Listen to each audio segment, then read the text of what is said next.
So I am recording this directly after the Suns and Wolves wrapped up. It was a close game, but ultimately Anthony Edwards said, fuck y'all, and snatched Devin Booker's chain. He is officially the best shooting guard in the league, and golly, this game from Ant was insane. He had 40 points, 9 rebounds, 6 assists, 13 of 23 from the field, 7 of 13 from 3, 7 of 10 from the line. He was a menace tonight.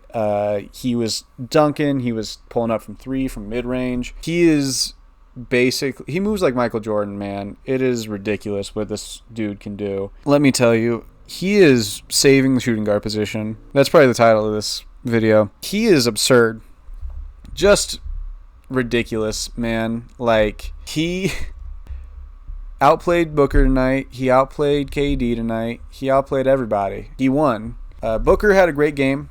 49 points, 6 assists on 13-21 from the field. 21 free throws, unethical, but, still good. KD had 33 on 12 of 17 shots.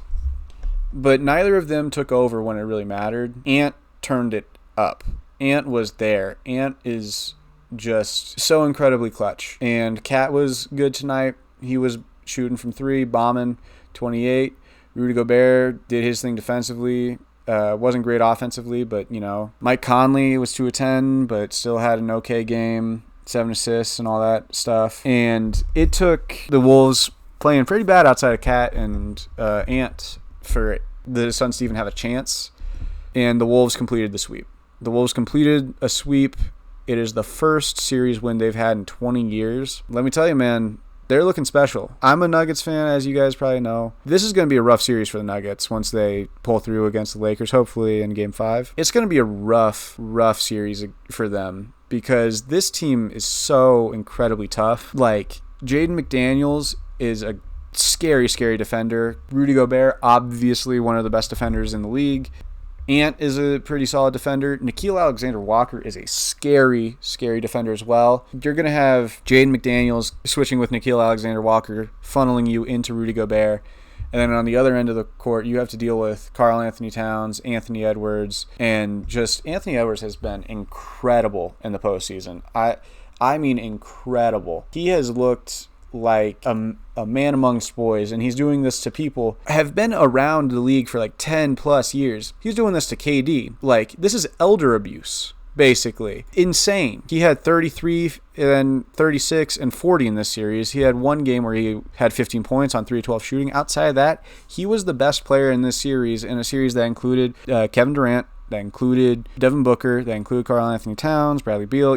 There were stars in this series. He was the best one of them. I'm going to have a hard time going into next season not ranking him as a top 10 player. And you know damn well that I'm going to be ranking him above Devin Booker. He took the title of best shooting guard in the league tonight, in my opinion. And Bradley Beal played really sad, man. 9 points, 4 of 13 from the field. Fouled out. The Suns finished without him on the court. And I don't know what you do if you're Phoenix, man. I don't know what the next steps are if you're Phoenix, because you don't have your picks moving forward. You have one this season that's going to be, I believe, the 22nd pick, and no others until like 2031. You either get swaps, and it's like the worst of 3 teams, or you get, because they traded 4 pick swaps in the Bradley Beal trade, and they traded the rest in the KD trade. It's looking bleak for the Suns. I think you probably end up seeing one of Devin Booker or KD moved this offseason. You're not trading Beal because he has no trade clause. So you're not going to be able to trade him, and he's also getting paid $50 million a season for, I think, 2 more seasons after this year. So that's the worst contract in the league, hands down. You can't. I don't know the exact rules around trading Grayson Allen because they signed him to an extension. If they can trade him, that's like their only tradable contract, that and Nurkic. And no one's really going to give you a 2-for-1 for either of those players. So you're not going to get any deeper. So you have to trade one of KD or D Book. So like, do you call up the Nets and say, hey, we'll give you Booker if you give us our picks back and like Cam Johnson? I don't know. Like, what do you do if you're Phoenix? I have no clue. They're just screwed. They have a really shitty outlook for the future. Like Brooklyn even, which I made a video a couple of months ago saying they might have the worst future in the NBA. I think it's the Suns, because like this team obviously isn't good enough to compete in the playoffs. We just saw them get swept. That's not going to happen. And you also have to deal with the fact that you have no picks. Brooklyn at least has picks. They have Phoenix's picks. So I don't know what you do if you're Phoenix. This was a sad, sad way to go out. Elimination Booker didn't show this game. He actually played well in an elimination game. This is the first elimination game of his career where he played really well. So props to him. Yusuf Nurkic didn't play a ton in this game because of foul trouble.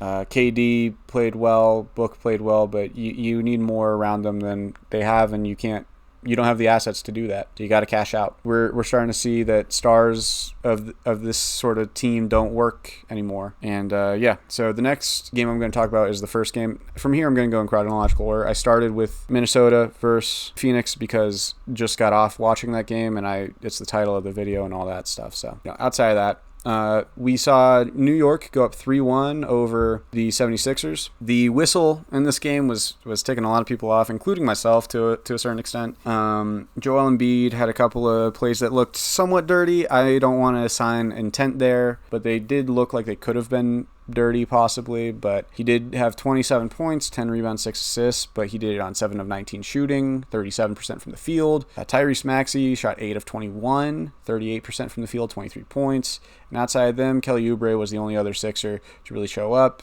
19 points, 7 of 15 shooting. Tobias Harris did have 10 points, but it's Tobias Harris. He wasn't really good. The Sixers didn't show up, really, and the Knicks had Jalen Brunson show up. 47 points, 10 assists. This was one of the best games we've seen in the playoffs so far.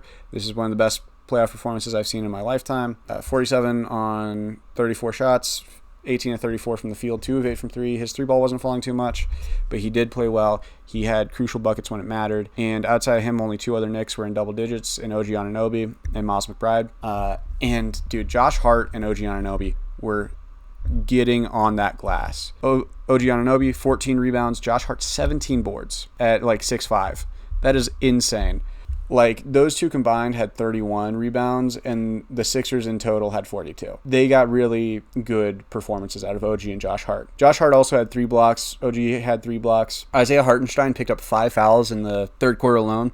Came out and never went back in. They finished with OG Anunoby guarding Embiid and Precious Achiuwa filling in for him. Precious Achiuwa had 4 blocks in 19 minutes. He didn't shoot well. He was 0 of 5. He did what he needed to do on the defensive end. He did all right. And, considering what they were dealing with Hartenstein not finishing out the game, they did well. They did really well. The Sixers go into the offseason probably soon. I would assume the Knicks close it out in 5 or 6. And if they do, I don't know what you do if you're the Sixers. You have enough money for 2 cap spaces. This will be the real offseason to test Daryl Morey. Daryl Morey has been bogged down by having the Ben Simmons contract, the Al Horford contract, the Tobias Harris contract. He came into a scenario where he didn't have a ton of options. He did probably the best he could with those options. But now he has an offseason where he can cook. What's he going to do with that? What is he going to accomplish, right? That's what I want to know. He has 2 max slots. He can bring in a couple of free agents. He can make some trades. And if you come into the next season and you get a similar result, you got to probably blow it up or at least make big change. So New York did really well. Philadelphia, it's a disappointing result to lose Game 4 on your own home floor by 5 points. They didn't close the game. They've had troubles closing, but that's that game. Next was Clippers-Dallas.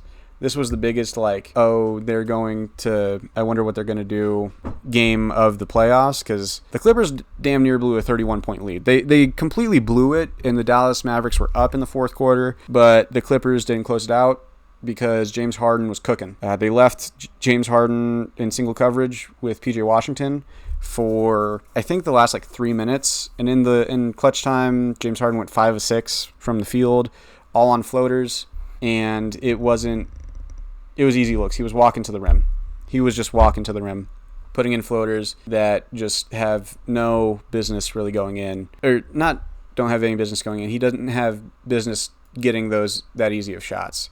He had 33 points. Paul George also had 33 points, the biggest of which came in the fourth, kind of ice it, where he was in the right corner, I want to say, and it was a spin, fading jumper from the corner and splash. It was an absurd shot.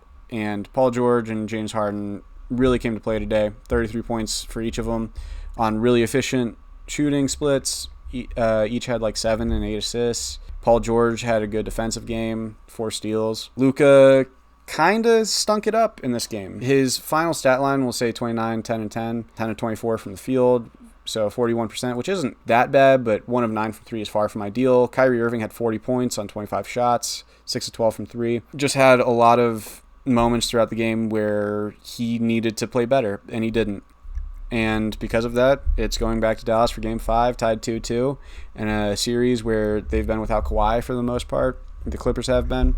And they will continue to probably be without Kawhi for the rest of the series, if I had to guess. And the Mavs haven't been able to capitalize on it, really. Their one of their wins came when Kawhi was in, and it just hasn't looked that good with Kawhi in for the Clippers. Like, the Clippers have absolutely looked more like ball poppy. Like, the ball is crisper moving when Kawhi is out. And I think that a large part of that is just because with injury, Kawhi is just kind of there, and it's hard when you're, dealing with injury to fully be yourself. And he's obviously not fully himself right now. Yeah, that's that game. And then Bucks-Pacers. Bucks were without Giannis and Dame. Chris Middleton looked a little banged up in this one. Brook Lopez had 12 of 18 and 3 of 5 for 3 for 27 points. They played a lot of minutes. Malik Beasley, Brook Lopez, Chris Middleton. Bobby Portis got ejected early in the game for having a scrap with, I think it was Andrew Nembhard, and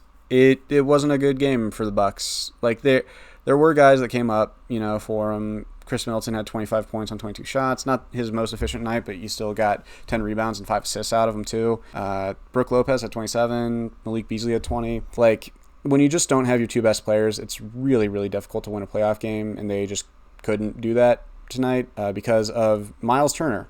10 of 17 from the field, 7 of 9 from 3. He was ridiculous. He kept shooting, kept making them. Tyrese Halliburton looked really good in this game, 24 points, 4 assists. He's becoming more assertive in the last couple of games. He's looking more like himself as the series goes on, so that's encouraging if you're a Pacers fan. And then, Pacers go up 3-1, probably going to close it out. The Bucks just got really unlucky with injuries. I don't know if you make any sweeping changes in the offseason because, you can't really judge the team based off this performance. So yeah, that's going to be the video. If you guys liked this video, like, subscribe, all that jazz. I'm heading out. Bye.